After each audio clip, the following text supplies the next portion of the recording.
Tratarei agora a respeito da justificação pela fé. Romanos capítulo 10, verso 4 diz: porque o fim da lei é Cristo para a justiça de todo aquele que crê. Outras traduções diz para a justificação. Bom, a lei finda com a chegada de Cristo e a justificação é disponibilizada mediante a fé. Mesmo quando falamos da salvação do Velho Testamento, nós vimos que sempre foi a fé, mas isso ganha uma clareza enorme. Em Romanos, no capítulo 5 e no versículo 17, a Bíblia fala daqueles que receberam a abundância da graça e o dom da justiça. O dom da justiça, a justificação, é uma expressão da graça e da graça abundante de nosso Senhor. Nós precisamos compreender que, embora se receba pela fé, Romanos 5,2 diz que é pela fé que nós temos acesso a essa graça. A justificação é uma provisão da graça divina, é uma manifestação da graça divina. Efésios 2, versos 8 e 9 diz: pela graça sois salvos mediante a fé. Isso não vem de vós, é um dom de Deus, não vem das obras, para que ninguém se glorie. Então, ao olharmos para as Escrituras, é evidente que ninguém poderia alcançá-lo pela prática, pela observância da lei. Me permita ler alguns textos que sustentam isso. Em primeiro lugar, Romanos 3,20, que diz: porque ninguém será justificado diante de Deus por obras da lei, pois pela lei vem o pleno conhecimento do pecado. Então vimos que a lei traz o reconhecimento do pecado, da natureza pecaminosa, da incapacidade de viver plena obediência, e ninguém, o texto diz, ninguém será justificado diante de Deus por obras da lei. Em Atos, no capítulo 13, nos versos 38 e 39, nós vemos a seguinte declaração: portanto, meus irmãos, saibam que é por meio de Jesus que a remissão dos pecados é anunciada a vocês, e por meio dele, todo que crê é justificado de todas as coisas das quais vocês não puderam ser justificados pela lei de Moisés. Tudo aquilo que a lei não pode fazer, é aquele que crê que recebe isso da parte de Deus. E em Romanos, no capítulo 10, eu quero ler a partir do versículo 1 até o 4, e depois vou ler a continuação, mas inicialmente vou ler até o 4 e comentar esse texto. O 4 é o texto que nós já citamos, que o fim da lei é Cristo para a justiça de todo aquele que crê. Mas vamos ver o contexto. Paulo, na verdade, estava falando a respeito da nação de Israel e acerca daqueles que rejeitaram a Cristo em vez de recebê-lo.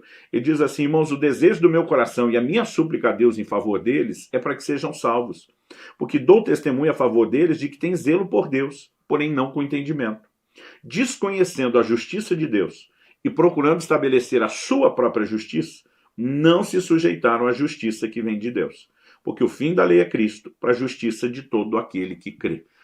A razão do tropeço da nação de Israel não foi falta de zelo, mas foi um zelo sem entendimento. Qual entendimento que faltou? Paulo diz que eles desconheceram a justiça de Deus e, como consequência, procuraram estabelecer a sua própria.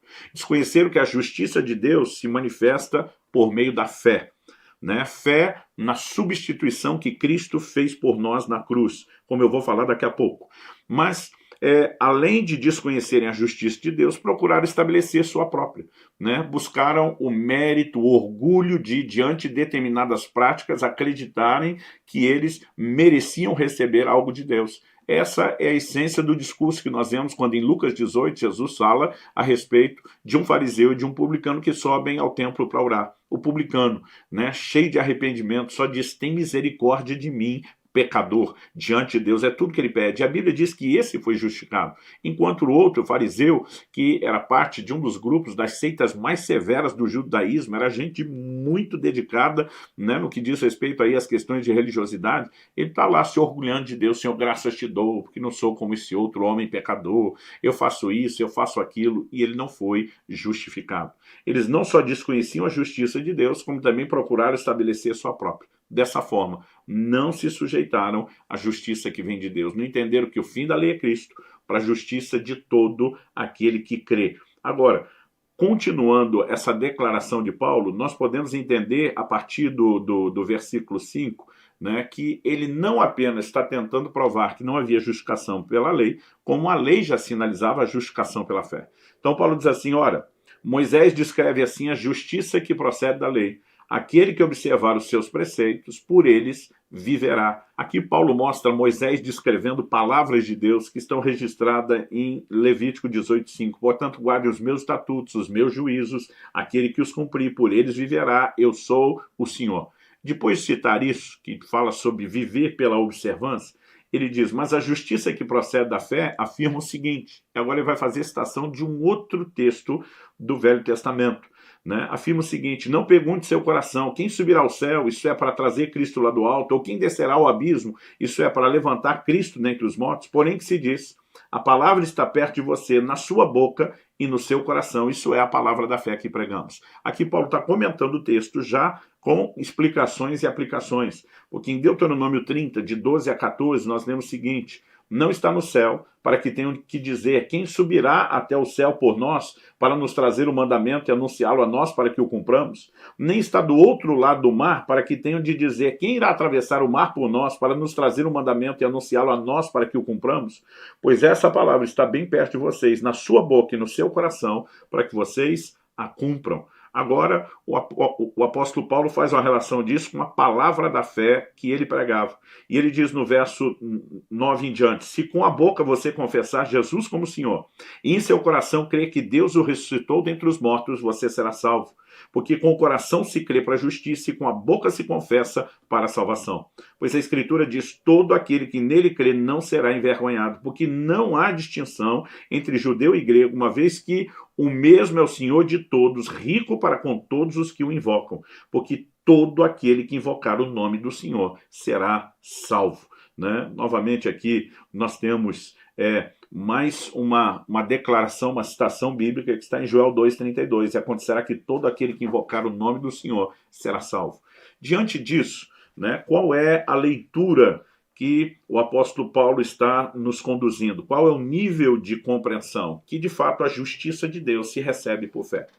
O mesmo Paulo, escrevendo a Tito, ele diz em Tito 3, eu vou ler dos versos 3 a 7, pois todos nós também no passado éramos insensatos, desobedientes, desgarrados, escravos de todo tipo de paixões e prazeres, vivendo em maldade e inveja, sendo odiados e odiando-nos uns aos outros, mas quando se manifestou a bondade de Deus, nosso Salvador, e o seu amor por todos, ele nos salvou não por obras de justiça praticadas por nós, vou repetir, não por obras de justiça praticadas por nós, mas segundo a sua misericórdia. Ele nos salvou mediante o lavar regenerador e renovador do Espírito Santo, que ele derramou sobre nós ricamente, por meio de Jesus Cristo, nosso Salvador, a fim de que, justificados por graça, vou repetir isso, justificados por graça, nos tornemos seus herdeiros, segundo a esperança da vida eterna. Ou seja, a lei não podia justificar ninguém.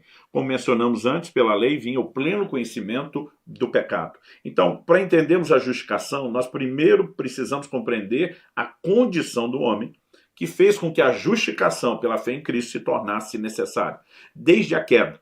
Né? Romanos capítulo 5, verso 2 diz, por meio de um só homem entrou o pecado no mundo, através do pecado a morte, e a morte passou a todos os homens. As pessoas já nascem em pecado. Quando lemos no Salmo 51, eis que eu nasci em pecado, iniquidade me concebeu a minha mãe, não há declaração pessoal de Davi falando apenas a respeito de si mesmo, como alguns tentam aplicar. No Salmo 58:3, a Bíblia diz, os ímpios se alienam desde a madre, desde que nascem, proferem mentiras. Né? Ou seja, o ser humano já nasce nessa condição de pecado. É um problema de natureza. E qual é a condição do homem? É que ele não tem absolutamente nada, zero de justiça própria. Isaías, no capítulo 64 e no versículo 6, traz uma afirmação muito forte a respeito disso. Né? A Escritura diz o seguinte, todos nós somos como o imundo, e todas as nossas justiças são como o trapo da imundícia.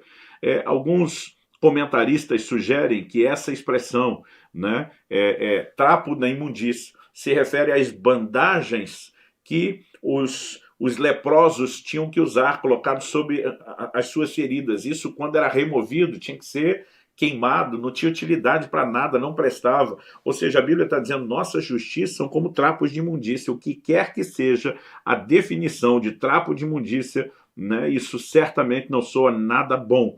Em Romanos, no capítulo 3 e nos versículos 9 a 12, nós vemos mais uma vez o reconhecimento que a palavra de Deus traz de qual era a condição do homem. A Bíblia diz que se conclui, Temos nós alguma vantagem? Não, de forma alguma, pois já temos demonstrado que todos, tanto judeus como gregos, aqui na expressão grego, né, era uma forma de falar de um mundo que havia sido helenizado, que tinha cultura grega, falava dos gentios de uma forma geral, por isso que algumas versões diz tanto judeus como gentios.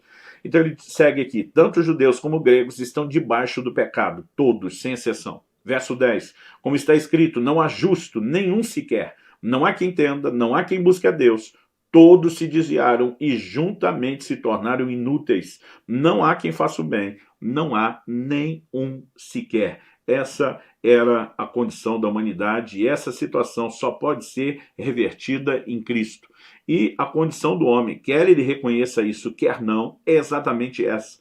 Né? Falo sobre a questão de reconhecer porque alguns não enxergam a sua condição e isso não muda o seu estado de miséria espiritual. Por exemplo, Provérbios 30:12 diz: há pessoas que são puras aos seus próprios olhos e que jamais foram lavadas da sua sujeira. O fato de se acharem puras ou se enxergar assim não significa que elas tenham sido limpas da sua sujeira. Só há uma forma de experimentarmos isso, como vimos, que é em Cristo Jesus. E o reconhecimento da condição do homem como pecador precisa levá-lo a uma atitude que é o primeiro passo a ser dado em busca da redenção. Essa atitude, acredite em mim, não é mera e simplesmente a fé. Ela precede a fé, é o arrependimento. O arrependimento é não apenas a demonstração de tristeza pela condição de pecado, mas o reconhecimento tanto da culpa como da incapacidade de mudar a própria sorte como pecador que o homem precisa apresentar. Em Mateus 3:2, nós vemos que essa era a mensagem de João Batista. Arrependam-se, porque está próximo o reino dos céus. João Batista vem como precursor do Messias. Alguém, outro dia comentou, ele estava pregando aos judeus da velha aliança e anunciando a chegada daquele que estabeleceria a nova. Ele diz, arrependam-se porque está próximo o reino dos céus. Quando Jesus chega, a mensagem não é diferente. Em Mateus 4:17, nós também vemos Jesus falando isso, arrependam-se porque está próximo o reino dos céus. Aliás, em Marcos, no capítulo 1, no verso 15, nós lemos, o reino de Deus está próximo, arrependam-se e creiam nas boas novas ou no evangelho. Ou seja, antes mesmo de se crer no evangelho, é necessário que haja arrependimento. Arrependimento precede a fé.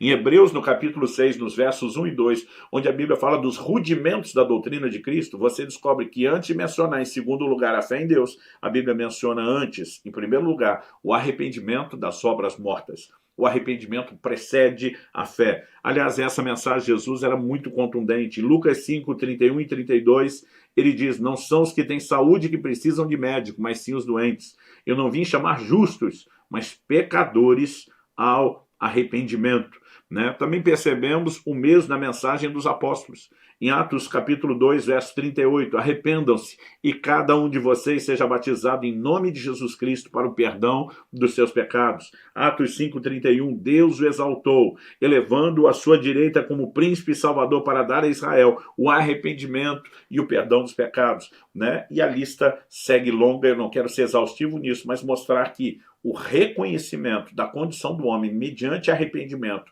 é o passo número 1. O segundo lugar é entender, né, a fé. E a fé começa pelo reconhecimento, com arrependimento, de qual é a nossa condição, mas em segundo lugar, do que Deus fez.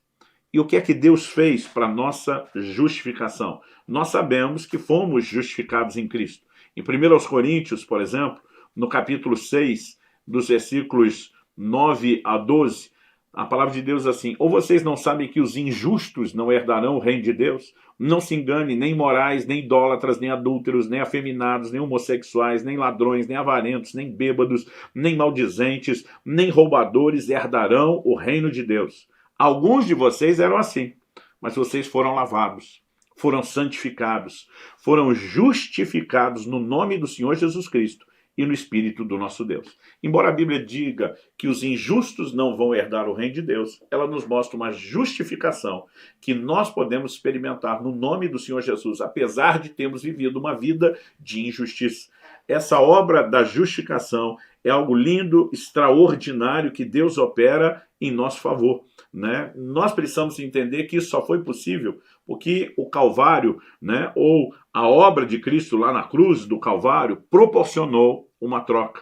O apóstolo Paulo escreve em 2 Coríntios, no capítulo 5, e ele diz no verso 21, falando sobre Jesus, aquele que não conheceu o pecado, Deus o fez pecado por nós, em nosso lugar, para que nele fôssemos feitos a justiça de Deus. Ou seja, Jesus foi julgado no nosso lugar.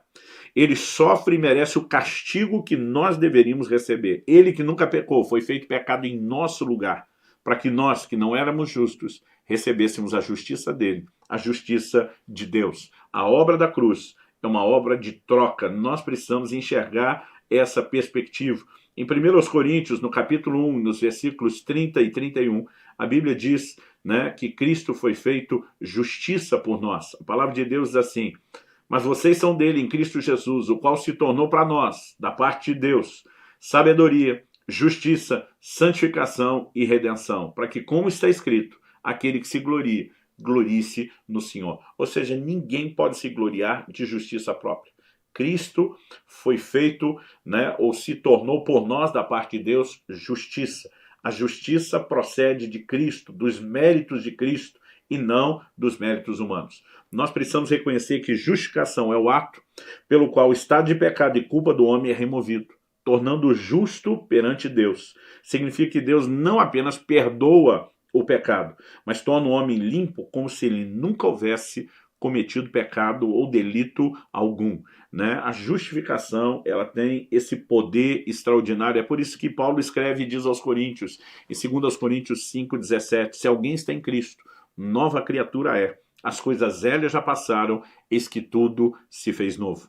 Em Romanos 8,1 a Bíblia diz que já não há mais condenação para aqueles que estão em Cristo Jesus. Porque a justificação não é mero perdão, é como se não tivéssemos feito absolutamente nada de errado, né? Ela é o oposto da condenação.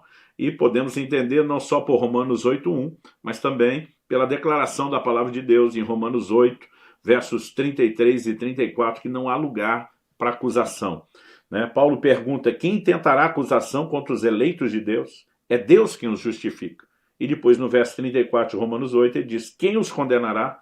É Cristo Jesus quem morreu, ou melhor, quem ressuscitou, o qual está à direita de Deus e também intercede por nós. Deus seja louvado por tão grande justificação, por tão grande redenção que nos foi proporcionada em Cristo Jesus. Isso significa, como falamos também, a remoção de toda culpa, né? Não só da condenação, né? Mas a condenação seria a acusação de uma culpa. Romanos 5,18 diz, portanto, assim como por uma só ofensa veio o juízo para todos os seres humanos para a condenação, assim também por um só ato de justiça veio a graça sobre todos para a justificação que dá vida, né? Justificação é o oposto da condenação, é o oposto, né, da culpa, e nós recebemos isso em Cristo Jesus. O apóstolo Paulo também declara em 1 Tessalonicenses, no capítulo 3 e no versículo 13, o seguinte, a fim de que o coração de vocês seja fortalecido em santidade, isento de culpa, na presença de nosso Deus e Pai, na vinda de nosso Senhor Jesus, com todos os seus santos. Se existe um fortalecimento na santidade, que nos tornará inculpáveis, ou seja, que não fará com que a gente tropece, nós também não podemos negar que a santificação inicial nos fez isentos de toda e qualquer culpa. Então essa é a obra da justificação, realizada por Deus em Cristo Jesus. Entendendo que o sacrifício de Jesus na cruz é vicário, é substitutivo. Isaías 53, nós lemos a respeito disso, né? Diz que Deus fez cair sobre ele, Jesus, a iniquidade de nós todos. A Bíblia diz que ele foi moído por nós, né? Que ele levou sobre si as nossas iniquidades. Nós estamos falando de uma troca, para que nós pudéssemos, como já falamos, receber da sua justiça. No entanto, eu quero trazer agora uma aplicação, né, prática e final dessa aula a respeito de como se recebe a justificação pela fé. Nós sabemos que a justificação se manifesta pela fé. Atos 13:39 diz, por meio dele, todo que crê é justificado, né? Agora, a pergunta a ser feita é como se manifesta essa fé que nos leva à justificação. Quando eu olho para as Escrituras, né, fica evidente essa declaração que estamos trabalhando. Por exemplo, Romanos 3,28 diz: concluímos, pois, que o ser humano é justificado pela fé, independentemente das obras da lei. Né? Essa declaração é muito forte e há um contexto por trás dela. Né? A palavra de Deus diz o seguinte, eu vou ler a partir do verso 21 de Romanos 3, mas agora sem lei, a justiça de Deus se manifestou, sendo testemunhada pela lei e pelos profetas. Não é mais a prática da lei, mas é o cumprimento daquilo que a lei anunciava e prometia. 22, é a justiça de Deus mediante a fé em Jesus Cristo para todos e sobre todos os que creem. Porque não há distinção, pois todos pecaram e carecem da glória de Deus, sendo justificados gratuitamente por sua graça, mediante a redenção que há em Cristo Jesus, a quem Deus apresentou como propiciação no seu sangue mediante a fé. Deus fez isso para manifestar sua justiça, por ter ele, na sua tolerância, deixado impunes os pecados anteriormente cometidos, tendo em vista a manifestação da sua justiça no tempo presente, a fim de que o próprio Deus seja justo e o justificador daquele que tem fé em Jesus. Onde fica então o orgulho? Foi totalmente excluído. Por meio de que lei? A lei das obras? Não. Pelo contrário, por meio da lei da fé. Concluímos, pois, que o ser humano é justificado pela fé, independentemente das obras da lei. Olhamos as declarações da palavra de Deus e fica claro e evidente esse processo pela fé. Agora, como se recebe a salvação? Me lembro que aos 15 anos de idade, cheio do Espírito Santo, eu comecei a me sentir muito incomodado por Deus sobre a importância de compartilhar minha fé e comecei a me unir a um grupo de irmãos que saiu a evangelizar nas ruas. Mas eu lembro que no início, sem muito preparo, né, eu não conseguia muito resultado porque não tinha clareza nenhuma na mensagem que eu precisava comunicar. Eu lembro que eu abordava pessoas e dizia, olha, você precisa crer em Jesus para ser salvo. E a pessoa, de repente, olhava para mim e dizia, mas eu creio. Né? Eu dizia, não, mas não é crer desse seu jeito que o seu não está funcionando. A pessoa dizia, mas como que é? E eu não sabia explicar. Né? Com o tempo, começou a ficar claro para mim, por meio do estudo, da compreensão, do ensino da palavra de Deus, que não se trata apenas de crer que Jesus existe, mas é crer naquilo que ele fez, é entender o que ele fez em nosso lugar. Né? Então já trouxemos todas as afirmações, né, de que a justificação se recebe por meio da fé. Nós sabemos que a fé é o acesso à graça, como diz Romanos capítulo 5, ali nos versos 1 e 2, mas nós precisamos, de fato, compreender de uma maneira mais prática o que significa a fé. E eu quero encerrar falando que essa fé que nos leva à justificação, ela tem pelo menos 3 estágios distintos. Em primeiro lugar, essa fé precisa do que nós chamamos de identificação.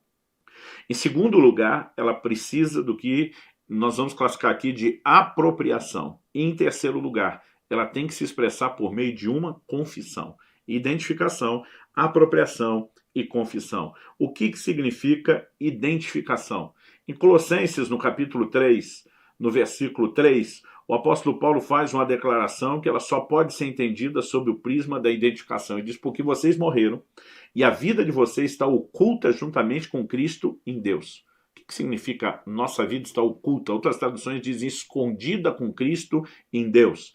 Bom, vamos tentar entender isso a partir de uma outra declaração de Paulo, dessa vez ele falando a respeito de si mesmo. Em Gálatas 2,19, Paulo faz a seguinte afirmação, estou crucificado com Cristo.